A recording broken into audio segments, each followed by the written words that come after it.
Congratulations. As of August 28, 2025, 4 months since joining Toastmasters, this person successfully completed level 1 mastery presentation. By the way, it's not official though. It hasn't appeared on our, it's not official until everything is. We're talking about that.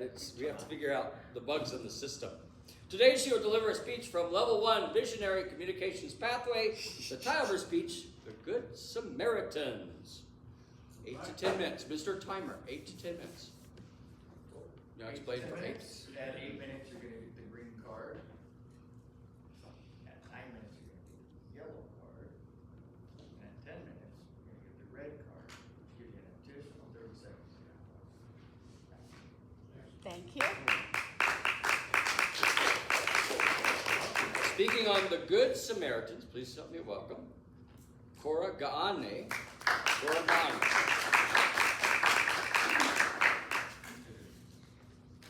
Thank you, Mr. Toastmaster. Good evening, fellow Toastmasters and honored guests.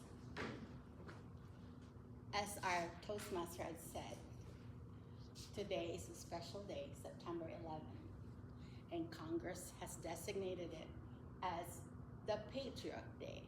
So I got that out of the way. It's a day to remember the victims of September 11th and also the first responders that assisted the victims. About a week before September 11, 2001, I went on a business trip, but I stopped in Seattle first because some of my friends wanted to take me to Vancouver. Over in Vancouver, Chinatown, if you're Asian, you know this, they sell fruits that are tropical and they're not available in America. So we went there September 10. Fortunately, we were able to return the same day. And early morning, September 11, around 6 o'clock in the morning, I boarded my flight to go to Albuquerque. I was on my way on an appointment to finalize the terms of a casino financing that I was going to do for a Native American tribe there. So glad we didn't get stranded in Canada because as you know what happened, travel was frozen, no airlines, no car. So our flight took off. About 45 minutes in the air, and of course it was very early, so I was trying to catch a nap, didn't even have breakfast. About 45 minutes in the air, I heard an announcement. The pilot said, "Ladies and gentlemen, there is a bombing in New York. We have to reroute and go to Boise, Idaho." Now I was half asleep, half awake, so it didn't really register. All I knew is we were gonna be diverted. Instead of going to Albuquerque, we're gonna head to Boise, Idaho. So we landed in Boise, Idaho, and it was a scramble. We were getting different directions on what we were gonna do. I guess they didn't know either. So the first thought that came to mind is, I have to worry about my stomach. I haven't eaten breakfast yet. So if there's something going on, restaurants were closed. So I ran immediately to the closest restaurant in the airport, got me something. And then at that point, the airline instructed us, we have to completely deplane, get our hand-carried luggage, and get our baggage. As I was standing by the carousel of the baggage, this lady, beautiful lady with long hair, came up to me and said, "Hi, my name is Louisa. I'm from here. Here's my business card. You better hurry and get a hotel because everyone stranded here is gonna get a hotel. You might not get one, but I'm gonna give you my business card." And I look at the card. She's in the carpet laying business. So I said, "Thank you." And she said, "Not to worry. If you're stranded and you need a place to stay, call me and I'll come back and pick you up." with a good Samaritan.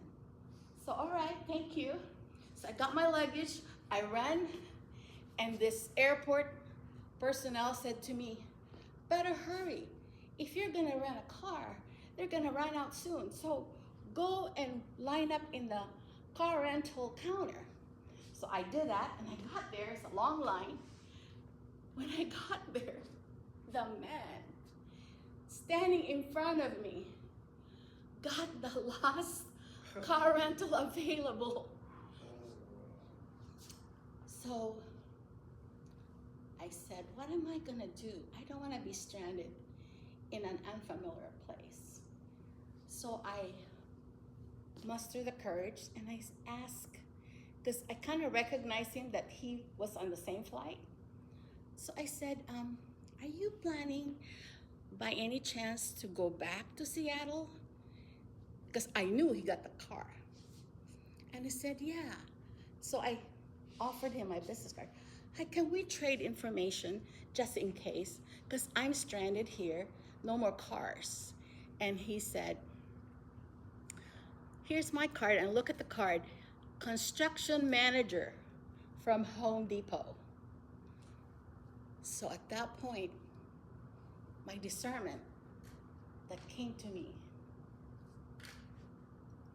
2 people I just met were in the construction business. Joseph, the foster father of Jesus, and Jesus were both carpenters. So I took that as a good sign, that these are people that should be good, at least for me to give my trust. So I said, his name was David. David, would you mind taking me along? I'm prepared to pay for the cost of the car. Anyway, I was traveling on business. I have an expense account. And he said, but it's a long drive. I'm not sure if we're gonna make it back to Seattle today. Well, it's around more than 8 hours, about more than 500 miles.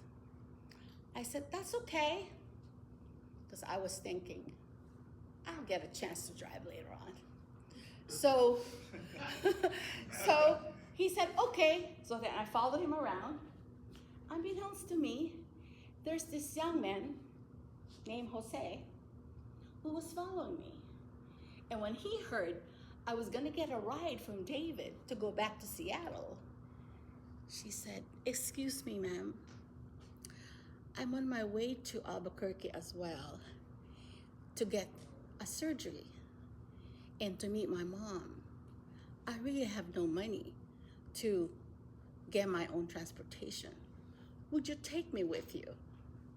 So it puzzled me, of the thousands of people at the airport, why this young man chose me. Then I came to realize it's my safety net. One person might attack me, but having a 3rd person in the car would probably be my safety net. So I said, oh sure, come along. So we rode in the car. I offered to buy lunch.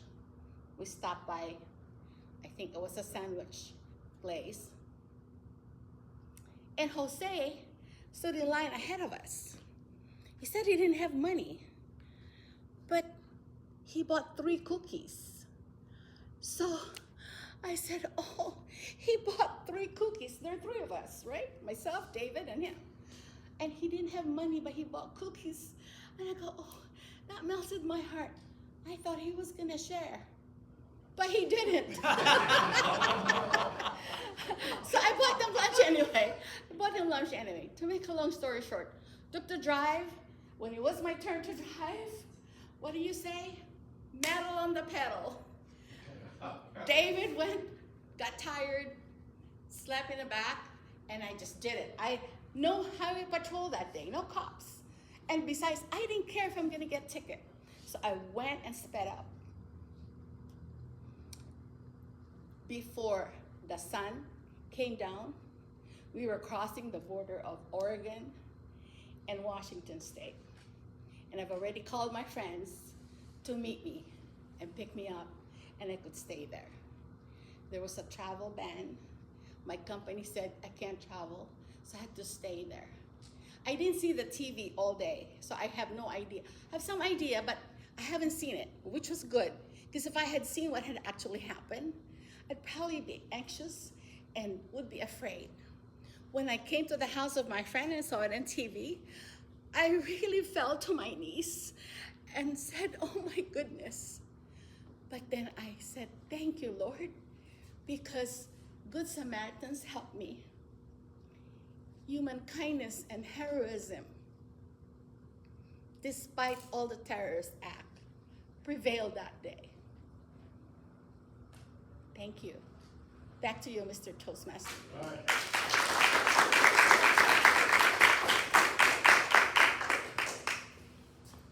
Thank you, Cora.